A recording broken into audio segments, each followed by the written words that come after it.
Welcome to the American Institute of Healthcare Compliance Update YouTube video on the government's announcement of the No Surprises Act and prohibition from sending surprise bills to patients.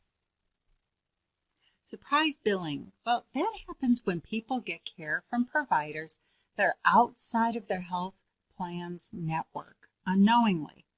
This can occur in both emergency and non-emergency care situations, but you must agree we are most vulnerable during circumstances that are related to emergency medical treatment. Most of us love surprises. I know I do, but not when it comes to devastating surprise medical bills.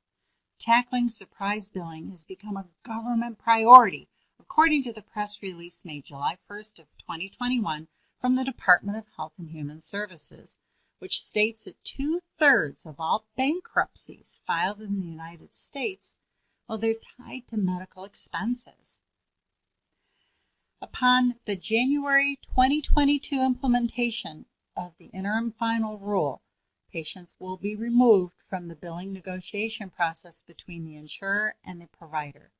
The regulations are applicable to health insurance plans, hospitals, doctors, medical facilities, providers of air ambulance services, and other healthcare providers. Is your organization going to be in compliance? Well, let's review just a few of the provisions of the interim final rule. Healthcare providers and medical facilities are required to provide a one-page notice about this new rule, which should include federal and any state prohibitions related to limitations on balanced billing. It also needs to include how the patient can contact state and federal agencies if someone believes there's a violation. Now, the interim final rule bans surprise billing for emergency services regardless of where these services are provided. Emergency services must be treated on an in-network basis without the need to obtain prior authorization from insurance. The rule also prohibits high out-of-network cost sharing for emergency and non-emergency services. Patient cost sharing, such as coinsurance or deductibles, cannot be higher than if such services were provided by an in-network doctor. Any coinsurance or deductible amounts must be based on in-network provider rates. A difficult item for providers to address is that the rule bans out-of-network charges for ancillary care, and it applies not only to emergency but non-emergent situations where the patient has no control of these additional providers needed for their care, such as an assistant surgeon or an anesthesiologist. Another item prohibited under the rule is banning other out-of-network charges without advance notice.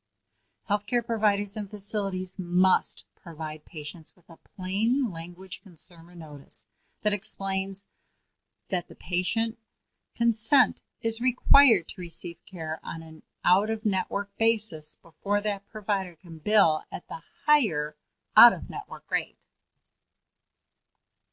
What I've covered are just a few of the changes related to complying with the No Surprises Act. Pause the slide and note the URL you can use to review the CMS fact sheet to gain more information about this rule. The fact sheet summarizes the rule in plain language and references other related 2021 news releases. Learn more about the American Institute of Healthcare Compliance and our online training. I hope you enjoyed this video.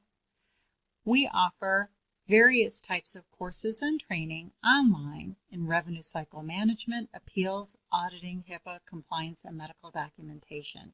Visit our website for more information.